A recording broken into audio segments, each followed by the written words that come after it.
इस बेअंत सहरा की मिट्टी में सदियों का सन्नाटा दफन है, जहां हर उड़ती रेती एक नई दास्तान सुनाती है।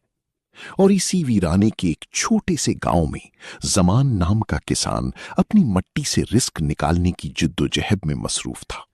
मगर उसे इल्म नहीं था कि आज उसका हल जमीन का सीना नहीं, बल्कि सदियों पुराना एक ऐसा राज खोलने वाला है जो पूरे सहरा की किस्मत बदल देगा।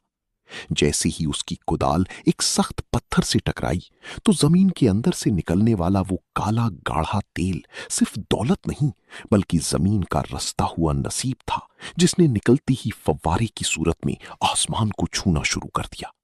और इसी मंजर के साथ ही दरख्त पर बैठी नीले परिंदे और दरख्तों के पीछे छुपी हुई पुरअसरार रूहें बेदार हो गईं, जो इस खजाने की सदियों से मुहाफिज थीं।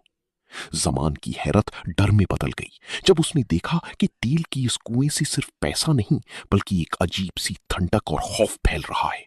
और जब ये खबर लालची चौधरी तक पहुंची, तो गांव में एक अजीब सी बेचैनी फैल गई, क्योंकि लोग समझ रही थी कि वो अमीर हो जाएगी, मगर जमान की रूह चीख रही थी कि ये काला सोना गांव में सुकून नहीं, बल्कि तबाही लाएगा।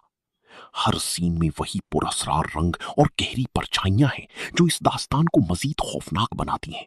क्योंकि जब मशीनें इस मुकद्दस जमीन पर चलीं, तो सहरा ने गुस्से में अपना सर उठाया और ऐसा रेती का तूफान उठा जिसने सब कुछ लपेट में